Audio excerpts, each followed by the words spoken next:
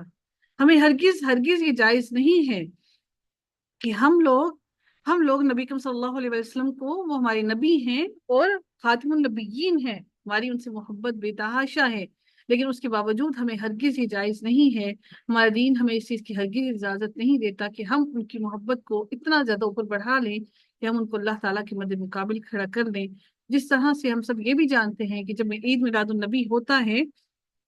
تو عید میلاد النبی کے دوران جب وہ کروائی جاتے ہیں، میلاد کروائی جاتے ہیں، تو آخر میں سارے لوگ کھڑے ہو جاتے ہیں اس ادب و احترام کے اندر کہ نبی کریم صلی اللہ علیہ وآلہ وسلم ان کی محفل میں آئے ہیں، تو اس احترام میں سارے کھڑے ہو کر درود شریف پڑھتے ہیں اور نبی کریم صلی اللہ علیہ وسلم کے احترام کرتے ہوئے احتراماً کھڑے ہو جاتے ہیں۔ اگر وہ لوگ یہ صرف اور صرف یہ سمجھ لیں کہ نبی کریم صلی اللہ علیہ وسلم نے اپنی زندگی میں بھی صحابہ کرام کو منع فرمایا تھا کہ جب وہ آئیں تو ان کے ادب میں کھڑے نہ ہو جائے،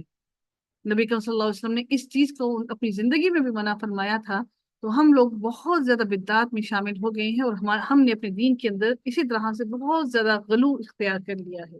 اللہ تعالی ہم سب پر اپنا رحم فرمائے۔ تو بہرحال یہ معراج کے بارے میں کچھ بھی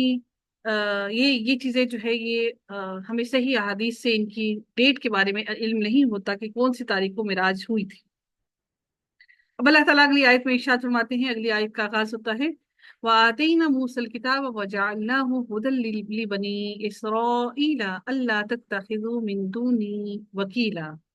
اللہ تعالیٰ فرماتے ہیں اس آیت کی فوراً بعد حضرت موسیٰ علیہ السلام کا ذکر آتا ہے، اور اللہ تعالیٰ فرماتے ہیں کہ اور ہم نے موسیٰ کو کتاب دی اور اسے بنی اسرائیل کے لیے ہدایت بنا دیا کہ تم میرے سوا کسی اور کو اپنا کارساز نہ بنانا۔ یعنی اللہ تعالیٰ نے حضرت موسیٰ علیہ السلام کو کتاب اس لیے دی تاکہ بنی اسرائیل اس سے ہدایت پالے اور بنی اسرائیل یہ سمجھ لے کہ اللہ تعالیٰ کے سوا ان کا کوئی مددگار نہیں ہے،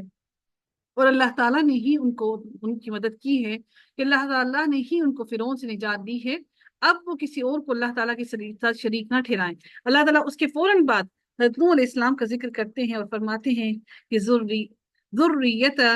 من حملنا مع نوح، اللہ تعالیٰ فرماتے ہیں کہ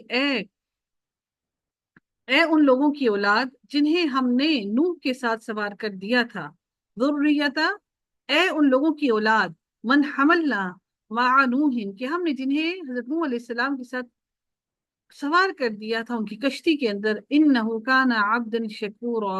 اللہ تعالیٰ فرماتے ہیں کہ وہ ہمارا بڑا ہی شکر گزار بندہ تھا۔ یعنی کون شکر گزار بندہ تھا؟ حضرت نوح علیہ السلام، کہ دیکھیں 950 سال انہوں نے اللہ تعالیٰ کے دین کی تبلیغ کی، اس کے باوجود بھی گنتی کے ہی کچھ لوگ ایمان لے کر آئے، اور یہ ان کے لیے کوئی آسان نہیں تھا کہ اتنے سالوں تک مسلسل وہ اللہ تعالیٰ کی طرف لوگوں کو بلاتے رہے، اور اتنے سالوں تک لوگ ان کی صبر کو آزماتے رہے اور ان کو ٹھکراتے رہے، اور گنتی کے ہی کچھ لوگ اس پر ایمان لے کر آئے۔ اسی وجہ سے حضرت نوح علیہ السلام کو آدم ثانی کہا جاتا ہے، یعنی کہ حضرت نوح علیہ السلام کی زندگی کے حضرت نوح علیہ السلام کے وقت میں جو اللہ تعالیٰ نے عذاب بھیجا تھا، اس عذاب میں سارے کے سارے لوگ ختم ہو گئے، اور پھر جو دوبارہ سے اللہ تعالیٰ نے جو دنیا کے لوگوں کی انسانوں کی تخلیق کی وہ حضرت نوح علیہ السلام کے بعد ہوئی۔ اور جو روایات میں آتا ہے وہ یہ ہے کہ حضرت آدم علیہ السلام کے بعد جو نبی آئے، یعنی کہ جن نبی کے بعد حضرت آدم علیہ السلام کے بعد جو قومیں اور بہت زیادہ بھٹک گئی، اور پھر اللہ تعالیٰ نے جس نبی کو بھیجا وہ حضرت نوح علیہ السلام ہے۔ اس لیے بھی حضرت آدم علیہ السلام کے بعد حضرت نوح علیہ السلام کو آدم ثانی بھی کہا جاتا ہے۔ اور اللہ تعالیٰ نے یہاں پر طوفان نوح کے بعد نسل انسانی نوح علیہ السلام کے ان بیٹوں کی نسل سے ہوئی جو کشتی نوح میں سوار ہوئے تھے اور طوفان سے بچ گئے تھے، اس لیے بنو اسرائیل کو خطاب کرنے کے فوراً بعد ہی اللہ تعالیٰ نے حضرت نوح علیہ السلام کا ذکر کیا اور کہا کہ تمہارا جو باپ ہے، یعنی کہ تمہاری جو آباء و اجداد میں تمہارا جو باپ حضرت نوح علیہ السلام ہے، وہ تو اللہ تعالیٰ کا بہت ہی شکر گزار بندہ تھا، تم بھی اپنے باپ کی طرح شکر گزاری کا راستہ اختیار کرو، اور ہم نے جو محمد صلی اللہ علیہ وآلہ وسلم کو نبی بنا کر بھیجا ہے ان کا انکار نہ کرو اور ان کی باتوں کا مذاق ہرگز نہ اڑاؤ۔ اس لیے اللہ تعالیٰ نے آپ دیکھیے کہ اللہ تعالیٰ نے اسرا کا جو واقعہ ہے، اس اسرا کا جو واقعہ ہے اور جو معراج کا واقعہ ہے، اس کی بیان کرنے کے فوراً بعد اللہ تعالیٰ نے بنی اسرائیل کا ذکر کیا، اور اللہ تعالیٰ نے بنی اسرائیل کو بتایا کہ میں نے تم لوگوں کو کیوں بھیجا، اور تمہاری طرف جس نبی کو بھیجا اس نبی نے تمہارے لیے کیا کچھ کیا۔ اس کے بعد اللہ تعالیٰ نے فوراً ہی حضرت نوح علیہ السلام کا ذکر کیا کہ یہ نوح علیہ السلام سے میں نے تم لوگوں کو دوبارہ سے تم لوگوں کی تخلیق کی، میں نے تمام لوگوں کو مار کے ان کو عذاب میں مبتلا کر کے ان کو ختم کرنے کے بعد میں نے تمہیں دوبارہ سے، اللہ تعالیٰ فرماتے ہیں کہ میں نے تم لوگوں کو دوبارہ سے بنایا، دوبارہ سے تم لوگوں کی نسلوں کو چلایا۔ تو نوح تو بہت ہی شکر گزار بندہ تھا۔ تم لوگوں کو اب جب نبی کریم صلی اللہ علیہ وسلم معراج کے واقعے کے بارے میں بتا رہے ہیں تو تم ان کا مذاق کیوں اڑا رہے ہو؟ کیونکہ نبی کریم صلی اللہ علیہ وسلم کی اس بات کو سننے کو کوئی بھی تیار نہ تھا، اور سب نے یہی کہا اور نبی کریم صلی اللہ علیہ وسلم کو جھٹلانا شروع کیا، ماں سوائے حضرت ابو بکر صدیق رضی اللہ تعالیٰ عنہ کے۔ حضرت ابو بکر صدیق رضی اللہ تعالیٰ عنہ نے بغیر کسی سوال کیے انہوں نے فوراً لبیک کہا اور انہوں نے فوراً مان لیا، اور حالانکہ یہ خبر نبی کریم صلی اللہ علیہ وسلم کے تھرو نہیں بلکہ ان کو مشرکین مکہ نے آ کر یہ بات بتائی کہ حضرت محمد صلی اللہ علیہ وسلم اس طرح سے آسمانوں کی سیر پر گئے ہیں اور وہ یہ بتا رہے ہیں۔ تو حضرت ابو بکر صدیق نے فرمایا کہ اگر میرے نبی نے یہ بات کہی تو انہوں نے بالکل سچ کہا۔ اس وجہ سے حضرت محمد صلی اللہ علیہ وآلہ وسلم نے حضرت ابو بکر صدیق کو صدیق کا لقب دیا، یعنی کہ سچ کی تصدیق کرنے والا، ٹھیک ہے، یعنی کہ انہوں نے تصدیق کی اس سچ کی، کس کی؟ اس معراج کے واقعے کی انہوں نے تصدیق کی، اس وجہ سے ان کا نام لقب ان کو دیا گیا صدیق کا۔ اگلی آیت میں اللہ تعالیٰ مزید ارشاد فرماتے ہیں وَقَضَيْنَا إِلَىٰ بَنِي إِسْرَائِيلَ فِي الْكِتَابِ لَا تُفْسِدُنَّ فِي الْأَرْضِ مَرَّتَيْنِ وَلَا تَعْلُنَّ عُلُوًّا كَبِيرًا۔ اللہ تعالیٰ فرماتے ہیں کہ ہم نے بنو اسرائیل کے لیے ان کی کتاب میں صاف صاف فیصلہ کر دیا تھا کہ تم زمین میں دو بار فساد برپا کرو گے اور تم بڑی زبردست زیادتیاں کرو گے، یعنی دو بار فساد برپا کرو گے۔ ایک بار انہوں نے اس وقت فساد برپا کیا جب حضرت عیسیٰ علیہ السلام تھے، اس وقت بھی انہوں نے فساد برپا کیا، اور دوسری بار انہوں نے نبی کریم صلی اللہ علیہ وآلہ وسلم کے وقت میں انہوں نے پھر سے فساد برپا کیا۔ جو بنی اسرائیل کے یہ جو یہودی قبیلے تھے، یہ جو تینوں قبیلے تھے، بنو قینقاع، بنو نذیر اور بنو قریظہ، یہ تینوں قبیلوں نے پھر سے دوبارہ زمین پر فساد برپا کیا، اور نبی کریم صلی اللہ علیہ وآلہ وسلم پر انہوں نے بہت زیادہ مشکلات میں ان کو ڈالنے کی پوری کوشش کی، اور منافقین کے ساتھ مل کر اور مشرکین مکہ کے ساتھ مل کر نبی کریم صلی اللہ علیہ وسلم کو ہر طرح سے ایذا پہنچانے کی کوشش کی۔ اور آج بھی اگر ہم دیکھیں تو بنی اسرائیل وہی سب کچھ کر رہی ہیں جن کے لیے اللہ تعالیٰ نے قرآن میں فرما دیا، اور آج بھی وہی ویسے ہی فساد برپا کر رہے ہیں۔ اللہ تعالیٰ نے ان کی خاصیت سمجھ لیں، ان کی یہ خاصیت ہے کہ لا تفسدن، کہ یہ زمین میں صرف اور صرف فساد ہی برپا کرنے والے ہیں، ان کے دلوں میں رحم نہیں ہے، ان کے دلوں میں ہرگز ہرگز رحم نہیں ہے۔ اللہ تعالیٰ مزید ارشاد فرماتے ہیں فَإِذَا جَاءَ وَعْدُ أُولَاهُمَا بَعَثْنَا عَلَيْكُمْ عِبَادًا لَنَا أُولِي بَأْسٍ شَدِيدٍ فَجَاسُوا خِلَالَ الدِّيَارِ۔ اللہ تعالیٰ فرماتے ہیں کہ ان دونوں وعدوں میں سے پہلے کے آتے ہی ہم نے تمہارے مقابلے پر اپنے بندے بھیج دیے جو بڑے ہی لڑاکے تھے، ہم نے اپنے بندے بھیج دیے شدیدن فجاسو خلال الدیار، جو بہت ہی لڑاکے تھے، پس وہ تمہارے گھروں کے اندر تک پھیل گئے، اور اللہ کا یہ وعدہ پورا ہونا ہی تھا۔ اللہ تعالیٰ کیا فرماتے ہیں وَكَانَ وَعْدًا مَفْعُولًا، اللہ تعالیٰ کا یہ وعدہ پورا ہو کر ہی رہنا تھا۔ اس سے مراد کیا ہے؟ یہ اشارہ اس ذلت اور تباہی کی طرف ہے جو بابل کے فرما روا بخت نصر کے ہاتھوں حضرت مسیح علیہ السلام سے تقریباً 600 سال قبل یہودیوں پر یروشلم میں نازل ہوئی۔ اس نے بے دریغ یہودیوں کو قتل کیا تھا۔ کس نے؟ جو وہاں کا بادشاہ تھا، اس نے یروشلم کے اندر یہودیوں کو بہت زیادہ تعداد میں اس نے ان کو قتل کیا تھا۔ اس نے بے دریغ جب یہودیوں کو قتل کیا اور بڑی تعداد کو غلام بنا لیا، اور یہ اس وقت ہوا جب انہوں نے اللہ کے نبی حضرت شعیہ علیہ السلام کو قتل یا پھر حضرت امریہ علیہ السلام کو قید کیا، اور تورات کے احکام کی خلاف ورزی کی اور معاصی کا ارتکاب کر کے فساد فی الارض کے مجرم بنے۔ یعنی معاصی کا ارتکاب کر کے اس سے مراد کیا ہے کہ اللہ تعالیٰ نے جن باتوں سے ان کو رکنے کا حکم دیا تھا وہ انہوں نے کی، اور ان لوگوں نے جب زمین میں بہت زیادہ فساد برپا کر دیا تو اللہ تعالیٰ نے پھر ان کو وہاں کے جو بخت نصر اس کا نام تھا، جو وہاں کا بابل کا جو وہاں پر بادشاہ بنا تھا، اس کے ہاتھوں اللہ تعالیٰ نے ان کو سزا دلوائی اور ان کو نیست و نابود کروایا. یعنی کہ اس نے کیا کیا تھا کہ ان کو گھڑوں میں، آگ کے گھڑوں میں بھی ڈالا، ان کو زندہ ان کو جلایا گیا. کچھ لوگوں کو ایسے بھی کیا گیا. اور اللہ تعالیٰ فرماتے ہیں کہ بعض کہتے ہیں کہ بخت نصر کی بجائے جالوت کو اللہ تعالیٰ نے بطور سزا ان پر مسلط کیا. جو ہم نے سورہ بقرہ کے آخر میں پڑھا تھا، جالوت اور تالوت کی بات ہم نے پڑھی تھی. تو جالوت جو بہت ہی زیادہ جھگڑالو تھا، جس نے جس کے لیے انہوں نے، بنی اسرائیل نے خود اللہ تعالیٰ سے کہا تھا، انہوں نے اپنے نبی سے کہا کہ اللہ سے دعا کرو کہ ہمارے درمیان میں کوئی ایسا بادشاہ مقرر کریں کہ جس کے ساتھ ہم جا کر اس جالوت کے ساتھ لڑ کر، اور پھر ہم اس کے ساتھ لڑنے کے بعد ہم اپنی سلطنت کو واپس لے سکیں اور اپنے اس مرتبے کو واپس لے سکیں. اور پھر اللہ تعالیٰ نے جب ان کے درمیان بادشاہ کو مقرر کیا تو پھر اس کی بھی انکاری ہو گئی. تو بنی اسرائیل نے اللہ تعالیٰ سے بہت بہت مدد مانگی، بہت سے اللہ تعالیٰ سے انہوں نے معجزات بھی مانگے، اور انہوں نے ہمیشہ ہمیشہ اللہ تعالیٰ کے حکم عدولی کی. ٹھیک ہے. جس نے ان پر ظلم و ستم کے ایسے پہاڑ توڑے کہ حتیٰ کہ طالوت کی قیادت میں اللہ تعالیٰ نے حضرت داؤد علیہ السلام نے جالوت کو قتل کیا. اللہ تعالیٰ نے پھر طالوت کو ان پر بادشاہ مقرر کیا تھا. آئی ہوپ سو کہ آپ کو یاد ہوگا کہ ہم نے سورہ بقرہ میں یہ سب کچھ پڑھا تھا. اور پھر حضرت داؤد علیہ السلام کے ہاتھوں اللہ تعالیٰ نے جالوت کو اللہ تعالیٰ نے قتل کروایا تھا. آگے ہم دیکھتے ہیں اللہ تعالیٰ پھر فرماتے ہیں اگلی آیت کے اندر، ثم رددنا لكم الكرة عليهم وأمددناكم بأموال وبنين وجعلناكم أكثر نفيرا. اللہ تعالیٰ فرماتے ہیں پھر ہم نے ان پر تمہارا غلبہ دے کر تمہارے دن پھیر دیے. یعنی کہ ثم رددنا پھیر دیے، لکم الکرۃ علیہم وامددناکم تمہاری مدد کی. اللہ تعالیٰ فرماتے ہیں ہم نے تمہارے دنوں کو پھیرا اور تمہاری مدد کی. کس چیز سے؟ بھی اموال، مال سے، وبنینا اور بیٹوں سے، وجعلناکم اکثر نفیرا اور تمہیں نفری میں بھی زیادہ کر دیا، تمہیں جتھے کے جتھے بنا دیا. اللہ تعالیٰ نے یہ کیوں ارشاد فرمایا؟ اللہ تعالیٰ نے یہاں پر یہ ارشاد اس لیے فرمایا کہ یعنی بخت نصر یا جالوت، ان دونوں میں سے جو بھی تھا، بہرحال یا جالوت کے قتل کے بعد ہم نے تمہیں پھر مال اور دولت اور بیٹوں اور جاہ و جلال میں ہم نے تمہیں سب چیزیں عطا کی، جبکہ یہ ساری چیزیں تم سے چھین لی گئی تھیں. اللہ تعالیٰ نے یہ سب کچھ بنی اسرائیل سے چھین لیا تھا، اور اللہ تعالیٰ نے ان سے وہ تابوت سکینہ بھی چھین لیا تھا. اور جو طالوت ہے وہ اس کو بادشاہ مان ہی نہیں رہے تھے، کیونکہ وہ کہتے تھے کہ یہ تو ہم سے مرتبے میں بھی چھوٹا ہے، یہ تو ایک چھوٹا سا عام سا فوجی ہے. تو اللہ تعالیٰ نے فرمایا کہ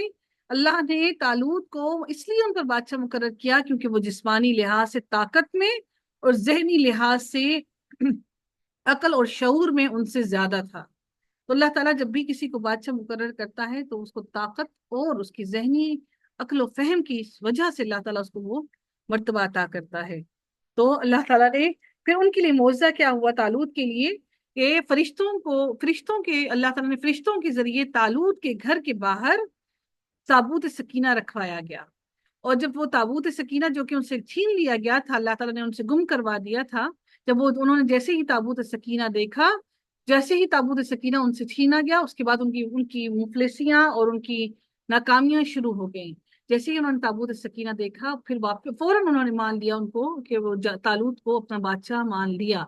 آج بھی بنی اسرائیل، آج بھی یہودی اسی تابوت سکینہ کی تلاش میں یہ سارے فسادات اور یہ ساری چیزیں اسی کے خلاف میں، اسی کی وجہ سے برپا ہو رہی ہیں. اور وہ یہ سمجھتے ہیں آج بھی کہ تابوت سکینہ اگر ان کو مل گیا تو تابوت سکینہ ملنے کے بعد وہ پوری دنیا پر حکمرانی کریں گے. اور انہیں یہ لگتا ہے کہ یہ تابوت سکینہ مسجد اقصیٰ کے آس پاس ہی کہیں پر موجود ہے. اللہ تعالیٰ مزید ارشاد فرماتی ہے اگلی آیت کے اندر، ان احسنتم لانفسکم، اگر تم نے اچھے کام کیے تو خود اپنے ہی فائدے کے لیے کیے، اور اگر تم نے برائیاں کی تو بھی اپنے ہی لیے کی. پھر جب دوسرے وعدے کا وقت آیا تو ہم نے دوسرے بندوں کو بھیج دیا تاکہ وہ تمہارے چہرے بگاڑ دیں. وعد الآخرۃ لیسوءوا وجوہکم ولیدخلوا المسجد کما دخلوہ اول مرۃ. اللہ تعالیٰ فرماتے ہیں تاکہ وہ تمہارے چہرے بگاڑ دیں اور پہلی دفعہ کی طرح بھی اسی مسجد میں گھس جائیں. کما دخلوہ اول مرۃ، جیسے وہ پہلی مرتبہ گھسے تھے. اور اللہ تعالیٰ فرماتے ہیں وَلِيُتَبِّرُوا مَا عَلَوْا تَتْبِيرًا، اور جس چیز پر قابو پائیں توڑ پھوڑ کر جڑ سے اکھاڑ دے. اس سے مراد کیا ہے؟ یہ دوسری مرتبہ انہوں نے فساد برپا کیا کہ حضرت زکریا علیہ السلام کو قتل کر دیا، اور حضرت عیسیٰ علیہ السلام کو بھی قتل کرنے کے در پہ تھے۔ حضرت زکریا علیہ السلام جو کہ حضرت یحییٰ علیہ السلام کے بیٹے تھے، انہوں نے ان یہودیوں نے حضرت زکریا علیہ السلام کو قتل کیا، اور پھر حضرت عیسیٰ علیہ السلام کو بھی قتل کرنے کے در پہ تھے، اور وہ چاہتے تھے کہ حضرت عیسیٰ علیہ السلام کو بھی قتل کیا جائے۔ اور اللہ تعالیٰ نے، چونکہ اللہ تعالیٰ کی سنت ہے کہ اللہ تعالیٰ اپنے تمام کے تمام رسولوں کی حفاظت فرماتے ہیں، اللہ کے کسی بھی رسول کو قتل نہیں کیا گیا، انبیاء کو قتل کیا گیا ہے لیکن رسولوں کو قتل نہیں کیا گیا۔ تو جنہیں اللہ تعالیٰ نے اسی وجہ سے اللہ تعالیٰ نے حضرت عیسیٰ علیہ السلام کو آسمان پر اٹھا لیا، اور اس کے نتیجے میں پھر رومی بادشاہ جو تھا، ٹیسس اس کا نام تھا، کو اللہ تعالیٰ نے ان پر مسلط کر دیا۔ اس نے بھی کیا کیا؟ یروشلم پر حملہ کر کے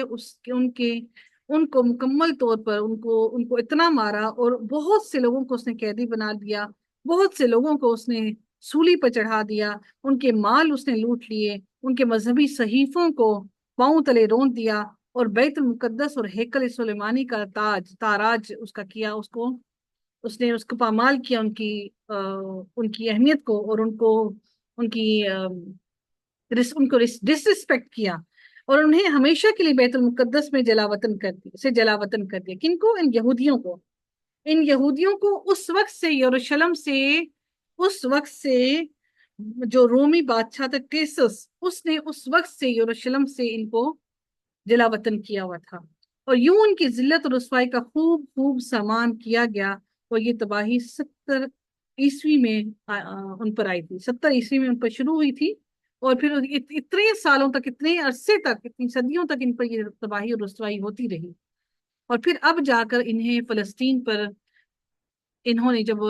پوری دنیا، اور یہ یہودی جو ہے پوری دنیا پر ان کو پھٹکار ہوتی رہی،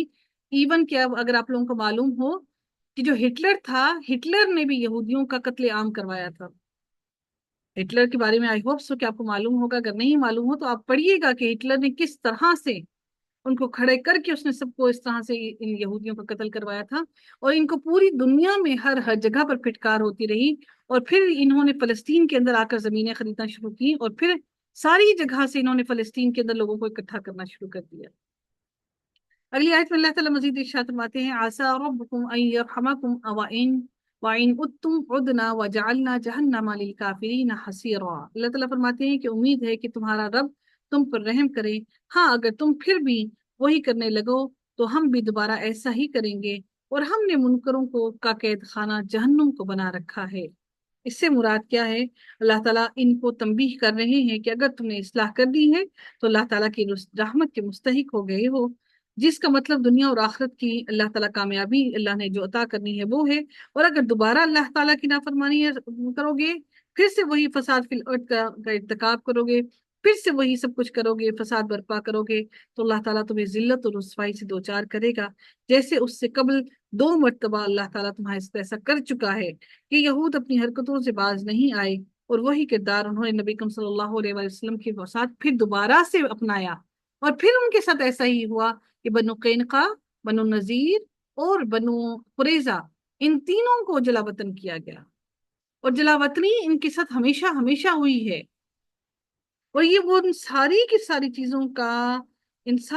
چیزوں کا بدلہ مسلمانوں سے اس وقت لے رہے ہیں، ان سب نفرتوں کا بدلہ آج مسلمانوں سے لیا جا رہا ہے۔ اللہ تعالیٰ مزید ارشاد فرماتے ہیں کہ ان کی رسوائی کے بعد، ان کی دنیا کی رسوائی کے بعد اللہ تعالیٰ ان کو آخرت میں جہنم میں رسوا کرے گا، اور جہنم میں ان سب کو داخل کرے گا۔ اللہ تعالیٰ مزید ارشاد فرماتے ہیں، ان هذا القرآن يهدي للتي هي اقوم ويبشر المؤمنین الذین يعملون الصالحات ان لهم اجرا کبیرا۔ یقیناً یہ قرآن وہ راستہ دکھاتا ہے جو بہت ہی سیدھا ہے، اور ایمان والوں کو جو نیک اعمال کرتے ہیں اس بات کی خوشخبری دیتا ہے کہ ان کا اجر بہت بڑا ہے، اور وہ اللہ تعالیٰ کے پاس ان کا اجر ہے۔ اللہ تعالیٰ مزید